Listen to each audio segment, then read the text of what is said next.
Hey there, welcome to my channel. My name is Sean, and in today's video, I'm going to be reviewing the very popular, the very viral AkeyDIY heat press that's been going viral all over TikTok.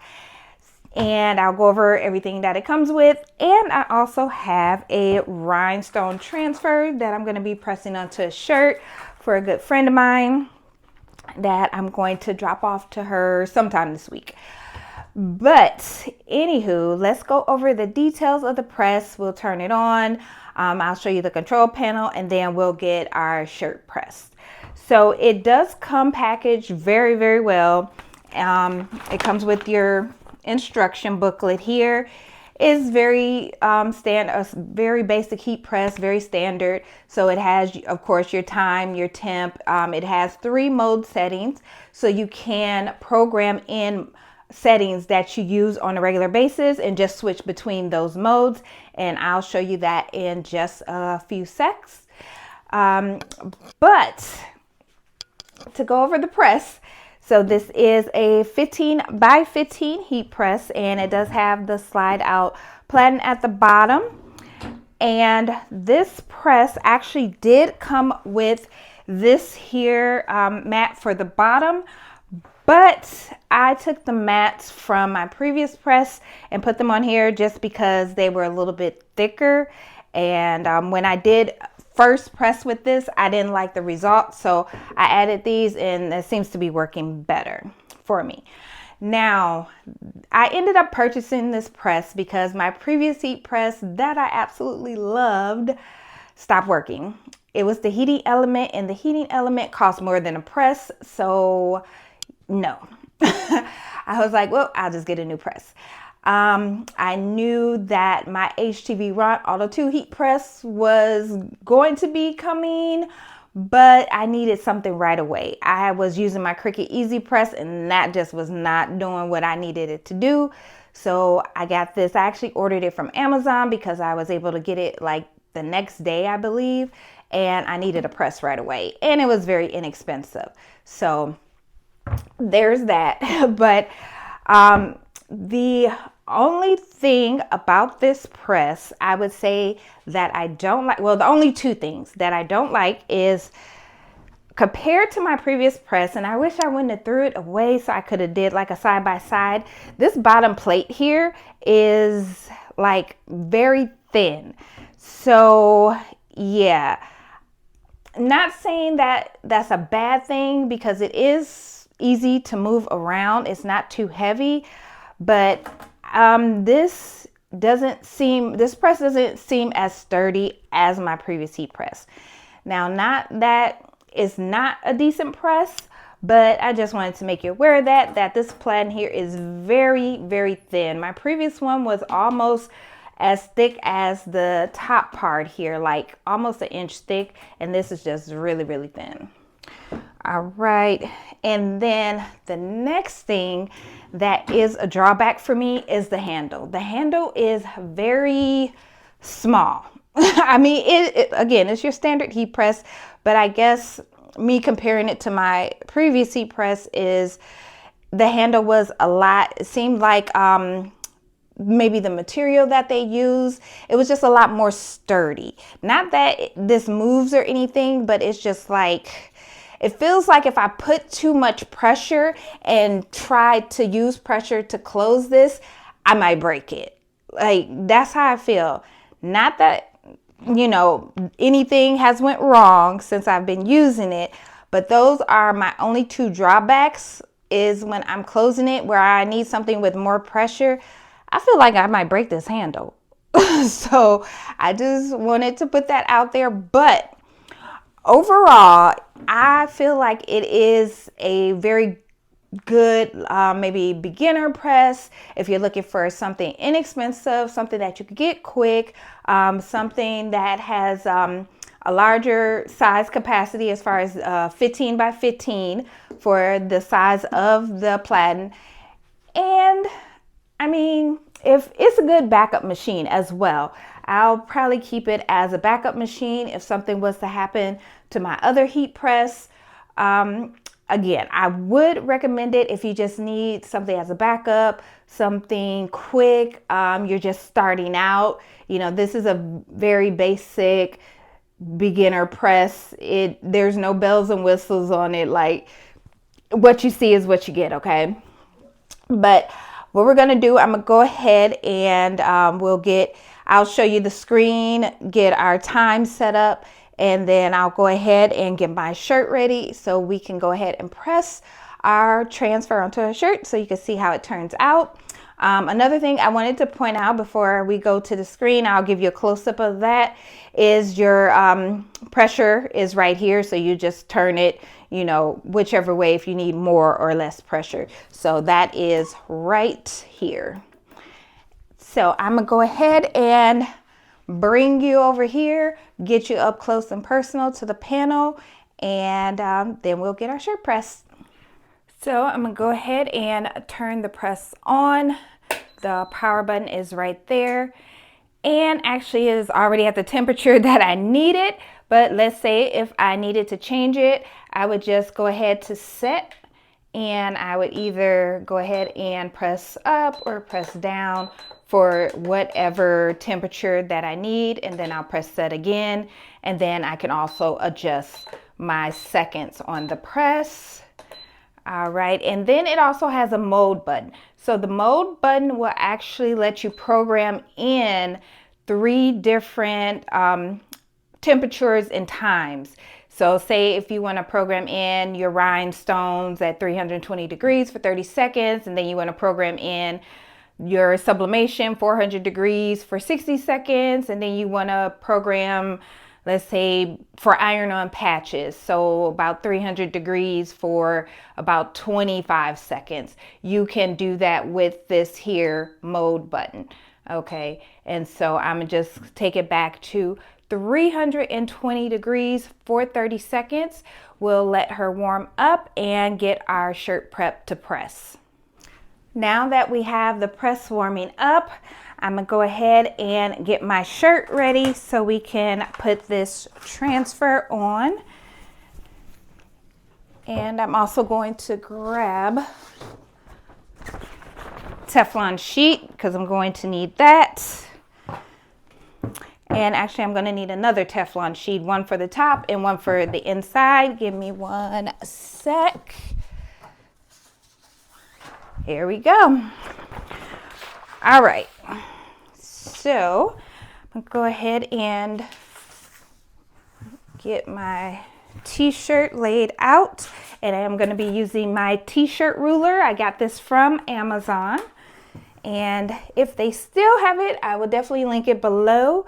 I did get this a couple years ago, but I should be able to find one similar, if not the same one. And okay, that is centered. I'm not sure if you can see that too good right now, but it just says Dog Mom. And so I'm gonna turn my transfer over, peel away that backing, and then line her up. And what I do like to do is just fold my transfer in half, or fold it to the point where, you know, it is centered. And then I'm going to go ahead and lay my design down. Just making sure this is centered here. All right, looks good to me. And if you don't have a t-shirt ruler, just take your 4 fingers and just put it just below the collar, and then you can place your design there. All right, so that is looking good, and we are at 175. So I would say this press takes about 5 minutes to heat up to the temperature that you want it at. And I am going to put a Teflon sheet on the inside of my shirt, just because whenever I press, or whenever you press rhinestone transfers, that glue adhesive that activates once the heat touches it can actually cause your shirt to stick together. or it can kind of leak through. Well, not leak through, but once you press it, you can see little spots on the back from that glue adhesive. So just make sure you either have like a pressing pillow or a Teflon sheet. I would not recommend butcher paper because that adhesive could get stuck to the butcher paper and you're gonna be prying it off. So I would not suggest using butcher paper for your rhinestone transfers. A pressed pillow or a Teflon sheet should do the job. And we are at 217. So I'm gonna go ahead and pull my tray out, get my shirt on here. And you can do a pre-press if you would like. I'm just gonna go ahead and press. Normally, I only do a pre-press for sublimation or some vinyl. Usually, I don't do a pre-press for my when I'm doing rhinestone transfers, but I'll do an initial press for 30 seconds. I'll peel my carrier sheet off, and then I'll do a second press for about 10 to 15 seconds just to make sure all the glue on the back of all the stones is fully activated and adhered to my shirt. So that's how I do all of my rhinestone transfers. So we are at 247. So I will be right back as soon as we hit 320. All right, we just hit 320. So I'm gonna go ahead and grab my Teflon sheet, put that on top, slide this in, and go ahead and close it. And then to start the countdown, you have to hit the plus sign. So for your time, the plus and minus that you use for your time and temp, you would just have to use that to start the countdown. It doesn't start the countdown automatically when you close this press. If you need to reset it for whatever reason, then you would just press the minus button, or the subtraction, the minus button, and then it'll reset that countdown for you. And so we are at 2 seconds. All right, there we go. Okay, and then slide her out. So let's move that carrier sheet, or that Teflon sheet. Now remove the carrier sheet, and all of our stones came off. All right, and you also have to hit the plus button again, otherwise it'll keep beeping like that. And then I'm gonna go ahead and place my Teflon sheet back on here just to do another press. Again, I do it for about 10 to 15 seconds. Just wanna make sure all that glue is activated and all my stones stay on the shirt. I've never had an issue with any stones falling off, but I just like to do this extra, just kind of like a pre-press.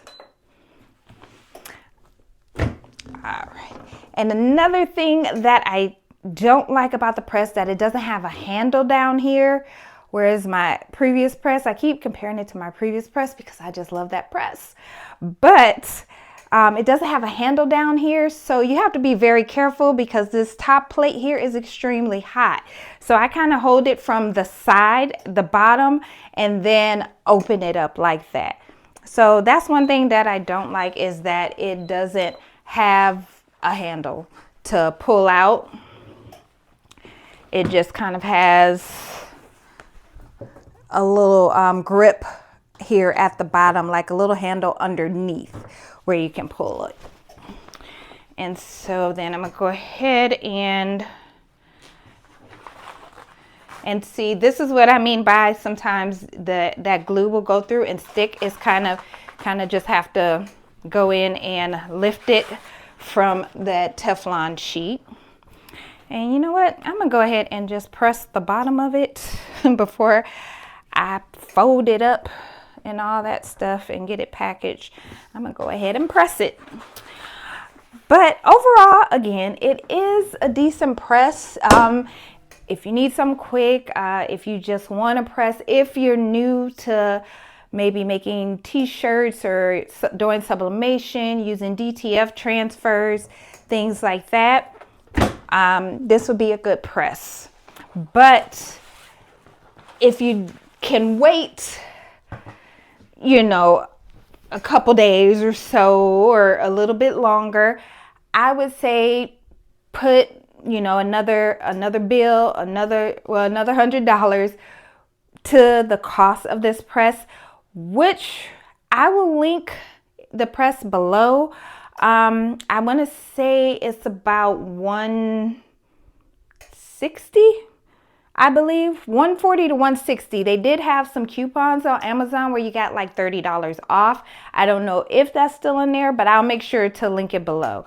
But if you can, I would say put a little bit of extra money with what you we're going to put towards this press, and get a more sturdy, I can't really say more reliable because I just got the press, but I would say something more sturdy, something that I think would probably last longer than possibly this press. Again, I've only used it a few times, but I would recommend to put a little bit more money to the side and get you a better press. So, but if you need something to just get started, it would be the press for that. So that is how our shirt turned out. Turned out really, really cute. So I'll get this all folded up and ready for drop off to my friend. But if you do have any questions about this press, anything that I discuss, my likes, my dislikes, let me know below in the comments. Let me know if you purchased this press and how you're liking it.